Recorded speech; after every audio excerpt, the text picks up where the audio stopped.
Hello and welcome to Math Boost Camp.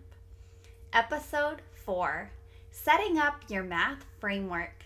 By the end of today's video, you will identify the components of a successful math framework and be able to apply it to the schedule in your classroom. Let's get started. Have you ever considered what a body would be like without a skeleton? Yeah, without a skeleton. How would you describe it? I would describe it as a pile of mush or gelatin. You see, a body without a skeleton is lifeless, and so is math instruction in your classroom without a framework. You see, a framework is the essential backbone that holds all of the components of math instruction together. Today we're going to be talking about a successful math framework that you can use in your classroom. There are several different components to this framework, and we're going to go over them today briefly and kind of give a summary of what this framework looks like, as well as time durations, so you can plan a schedule out for your classroom. If you are interested in learning more about the specific components, as well as suggested activities and ideas for each of these components, please look out for future videos, and you can do that by subscribing to the channel so you don't miss out on a video. The math warm-up is one of the components. Whole group mini lesson, the math workshop, small group instruction, as well as one-on-one conferencing that the teacher does with individual students. So I kind of wanted to break it down a little bit further because I like giving you practical tools and techniques that'll boost your math understanding. So the math warm-up is about 5 to 10 minutes, and the math warm-up is where you're basically activating prior knowledge for your students and you're getting them engaged in numeracy. This might look like calendar math in kindergarten, first and second grades. It might look like calendar math in third, fourth, and fifth grades, except the focus might be a little bit different. It could look like current events where you actually ask students to bring in information and articles about things that are happening in the world around them, the Olympics, voting counts, precipitation, a variety of things that can be used with the context of math in the real world. Problem of the day can be used. Some teachers like to attach a theme to each day. Measurement Monday, Time Tuesday, Wacky Fact Wednesday, and so forth. A popular topic for Math Warm-Up has become Number Talks. That's a book by Sherry Parrish where she has loads of information about how to engage students in sharing and communicating about mathematics. So there's a lot of ideas for math warm-ups, and I'll do a separate video going into depth about math warm-ups also. So no more than 5 to 10 minutes of your daily math duration should be spent on the math warm-up. Then the whole group mini lesson should be no more than 15 minutes. Depending on your age group, it might even be 10 minutes in the lower grades, and it could even be 20 to 25 minutes in the upper grades, particularly if you are going through a complex problem-solving process. The whole group mini lesson is information on one standard that can only, that you're building a shared knowledge around. In the lower grades, this can be an interactive read aloud where you're using math literature and you're bringing that in the classroom to illustrate a mathematical concept. This could be working through the concrete, pictorial, and abstract model in the classroom. One thing that I used to do when I was in the classroom was with the whole group mini lesson. On Monday, we did concrete. On Tuesday and Wednesday, we did pictorial. And on Thursday and Friday, we used problem solving strategies to apply it in the abstract stage of learning. So those are some ideas to use for a whole group mini lesson, but you're really sharing in the knowledge, and obviously there's a lot of limitations with whole group instruction. You're not able to differentiate because you're delivering that instruction to the whole group. That's why while you look at these time breakdowns, the majority of the time is spent on math workshop, which is where you're really able to individualize instruction for students. So moving right into math workshop, there's 3 things that happen during math workshop.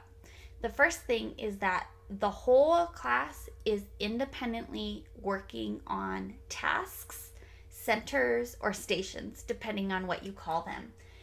So that's what the whole group is working on, while the teacher is participating in one of 2 tasks. Remember, in a numeracy-rich or math-rich environment, the teacher's role is facilitator. So she is supporting and learning alongside her students or his students. The math workshop, the teacher's doing one of 2 things, like I mentioned. So the first thing is small group instruction. This is where the teacher is pulling small groups to his or her table to work with no more than 6 students at a time. They're working on one standard, one skill. It could be something brand new where we're actually front loading it to give to the students so they're more advanced when we do a whole group mini lesson. It could be targeted intervention for a concept or skill that students are struggling with. That is whole group instruction, and again, an independent video that'll talk more about it. The other thing that teachers are doing during this time is they're conferencing one-on-one with students about a particular math task or problem, or just general observation that the teacher has been making. This is really where the teacher is facilitating and providing constructive feedback for students. It could be the teacher is actually watching step by step what is happening in a problem-solving process so the teacher can catch it. This is also a great place to provide feedback that might be a little too harsh for the whole group or the small group, where you really want to get down to the root of the issue and you don't really want to embarrass or humiliate a student. So by whispering it in a one-on-one setting is a way to continually create that classroom of positive learning in your classroom. So the math workshop is where you're going to spend the majority of your math instruction. So just to review the breakdowns, math warm-up 5 to 10 minutes, whole group 15 minutes, and math workshop 35 minutes or more depending on your time frame. This is just based on kind of a typical 60-minute breakdown. I just want to show you something really quick.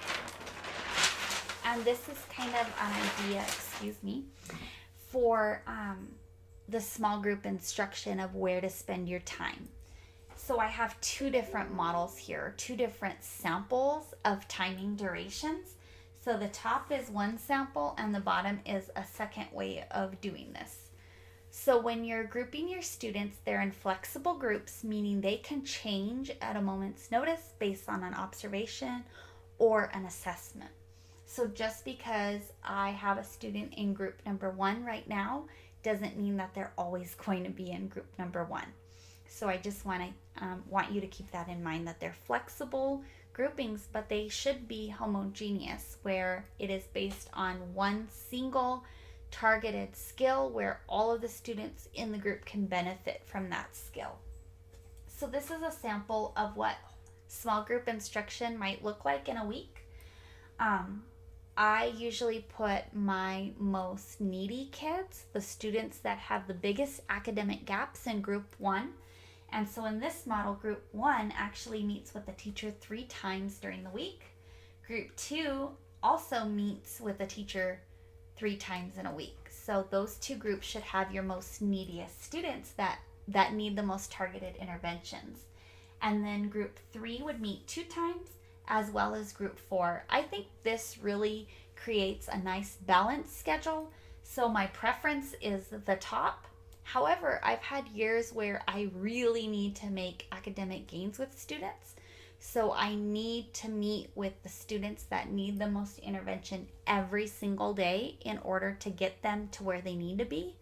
If you have a student grouping like this, you might consider seeing that group every single day and then seeing your other groups in rotation, as you can see on this chart. So again, group number 4 needs the least intervention, and group number 1 needs the most intervention.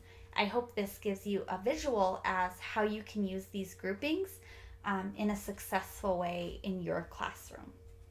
So going back to, and if you need a screenshot, feel free, so you can see that scheduling. Again, I'm going to be having future videos that discuss, sorry about that, focus. I'm going to have future videos about each of these components in depth, where I'm going to share more ideas, tips, tools, and techniques that you can use in your classroom. But this is really the essential backbone in making the most of your math instruction.